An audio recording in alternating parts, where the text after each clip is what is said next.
প্রিয় দর্শক, এই মুহূর্তে আমরা মুন্সিগঞ্জ জেলা সিরাজদিঘা উপজেলায় এসেছি। আমরা বাসাইল ইউনিয়নের ৩ নং ওয়ার্ডে গুয়াখোলার বাজারে আমরা দেখতে পাচ্ছি হাজার হাজার জনগণ এখানে অবস্থান রেখেছে। আমরা একটু জনগণের মতামত নিব। আসলে যে ২৯ তারিখে যে নির্বাচন হবে, উপজেলার কাকে চেয়ারম্যান দেখতে চায়? জি, আসসালামু আলাইকুম। ধন্যবাদ আপনাকে। আমরা সিরাজদি খান একজন তরুণ, দক্ষ, শিক্ষিত আমরা চেয়ারম্যান দেখতে চাই। সেই ক্ষেত্রে ৩ জন চেয়ারম্যান দাঁড়াইছেন, 2 জন আমরা চিনি না। তো আমরা তরুণ হিসাবে আমরা মইনুল হাসান নাহিদকে পছন্দ করি, কারণ সে সব কাজে তাকে পাওয়া যায়, সামাজিক অনুষ্ঠানে, খেলাধুলায় এবং তরুণদের সাথে। এবং সে শিক্ষিত, শিক্ষার জন্য সে অনেক যুবকদের উদ্বুদ্ধ করে কীভাবে শিক্ষাকে আগে নেওয়া যায় এবং খেলাধুলাকে কীভাবে আগে নেওয়া যায়। আর সে সবচেয়ে বড় বিষয়, সে হলো অন্যায় প্রতিবাদকারী। এই কারণে তার সাথে আসি। আমার মতামত হইতেছে নাহিদ ভাই হচ্ছে এমন একজন নেতা যে তার সহকর্মীদের আর কি নিজের দেহের চাইতে বেশি ভালোবাসে। আমার আর কিছু বলার নেই। আমি নাহিদ ভাইকে চেয়ারম্যান দেখবার চাই। নাহিদ ভাই কিরকম লোক? অনেক ভালো। কাকা, আপনার কি মতামত? নাহিদ খুব ভালো লোক, একই দেখতে চাই। আচ্ছা, নাহিদ ভাইকে যদি আপনারা মূল্যবান ভোট দিয়ে জয়যুক্ত করেন, তাহলে আপনাদের উপজেলায় কি উন্নয়নমূলক কাজ করবে? উন্নয়নমূলক কাজ করবে ইনশাল্লাহ। কাকা, আপনার কি মতামত? একই মতামত, ইনশাল্লাহ। যুবক মানুষ, শিক্ষায় অনেক উপরে, উন্নয়ন কাজ ইনশাল্লাহ আগুয়ে যাবে। ধন্যবাদ। আপনার কি মতামত? ইনশাল্লাহ বহুত কাজ করবে এবং ভালো লোক নাহিদ। আমার মতামত, নাহিদ ভাই ভালো লোক, সৎ নেতা, গরিবের বন্ধু।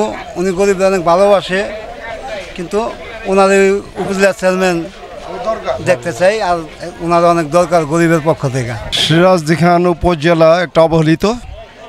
তো বর্তমান ডিজিটাল সরকারের ডিজিটাল লিডার হলে তো এই মইনুল হাসানই যোগ্য, কারণ তরুণ বয়সের তরুণ নেতা, শিক্ষা, সংস্কৃতি এবং বাংলাদেশ সরকারের যে 41 সনের টার্গেট ডিজিটাল বাংলাদেশ গড়ার প্রত্যয়, সেটা ওনার মাঝে আছে। তাই আমি মনে করি যে উনি যোগ্য এই উপজেলার নির্বাচিত হলে এই সিরাজদি খান উপজেলাকে ডিজিটাল উপজেলা হিসাবে গড়ার জন্য উনি কারিগর হবে আমার মনে হয়। কাকা, আপনারা কাকে চেয়ারম্যান দেখতে চান? ইনশাল্লাহ এখন বর্তমানে উপজেলার ভারপ্রাপ্ত চেয়ারম্যান এবং বর্তমানেও নাহিদ ভালো ছেলে, অনেক উন্নত মানের শিক্ষিত এবং চায় সে এলাকার কাজ উন্নয়ন করার জন্য। উনি এই সিরাজদি খান থানার একটা স্মার্ট সিরাজদি খান তৈরি করতে পারবে, ওনার ভিতরে ওই অনুভূতিটা আছে। নাহিদ ভাই আমরা জানি সেই লোক ভালো, তারপরে শিক্ষিত, মেধা, সব কিছুতে সেই ভালো। আমরা নাম শুনছি বা এমনও দেখছি।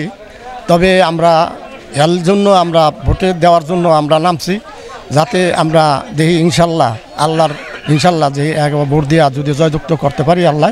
প্রিয় দর্শক, এই মুহূর্তে আমরা গুয়াখোলা বাজারের কিছু জনগণের মতামত জানতে পারলাম।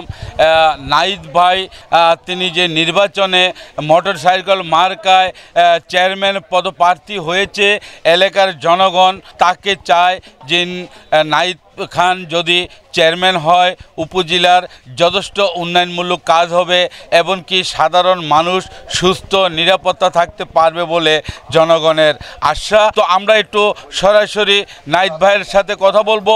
তিনি মোটরসাইকেল মার্কা চেয়ারম্যান পদপ্রার্থী হয়েছে, এলাকার জনগণ মূল্যবান ভোট দিয়ে তাকে যদি জয়যুক্ত করে, তাহলে এই জনগণের কল্যাণে তিনি কতটুকু কাজ করবে, এই বিষয়টা নিয়ে আমরা একটু কথা বলবো। আমাদের সঙ্গে থাকুন। আসসালামু আলাইকুম। এখানে কাজ করার জন্য চেয়ারম্যান প্রার্থী হিসেবে দাঁড়িয়েছি, মানুষের সেবা করার জন্য।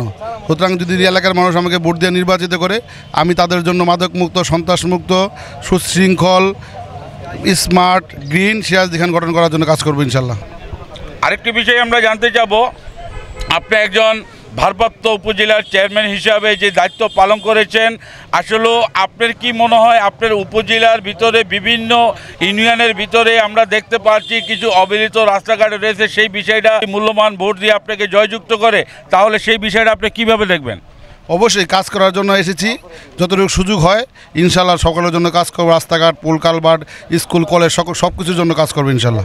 প্রিয় দর্শক, এই মুহূর্তে আমরা কথা বলে থাকি মোটরসাইকেল মার্কা চেয়ারম্যান পদপ্রার্থী। তিনি বলে থাকেন এলাকার জনগণ যদি মূল্যবান ভোট দিয়ে তাকে জয়যুক্ত করে, তাহলে এলাকায় যে কাজগুলো রয়েছে সেটা নিয়ে দ্রুতভাবে কাজ করবে বলে আশ্বাস দেন। তিনি বলে থাকেন মাদক মুক্ত সন্ত্রাস মুক্ত একটি উপজেলা গড়ে তুলবে বলে আশ্বাস দেন। তো প্রিয় দর্শক, ভালো থাকুন, সুস্থ থাকুন, বাংলা টিভি 71-এর সঙ্গে থাকুন। 60 ফিট এভিনিউ রোডের সাথে লাগানো 40 ফিট রোড ধরে সামনে এগিয়ে গেলেই নতুন ধরার 3 কাঠা ও 5 কাঠার প্রিমিয়াম রেডি প্লট, যেখানে প্রতিটি প্লটের 3 দিকে রয়েছে খোলা জায়গা, যার কারণে বাড়ি করার সময় প্রতিটি ফ্লোরের আয়তন অনেকাংশে বৃদ্ধি পাবে। বাংলাদেশে রিয়েল এস্টেটে প্রিমিয়াম প্লটের এই নতুন, অদ্বিতীয় ও অবিস্মরণীয় কনসেপ্ট প্রথম নিয়ে এসেছেন নতুন ধরার সম্মানিত ব্যবস্থাপনা পরিচালক ডক্টর মোহাম্মদ সাদিউজ্জামান। আপনার কাঙ্ক্ষিত প্লটটি বুকিং এর জন্য আজই যোগাযোগ করুন।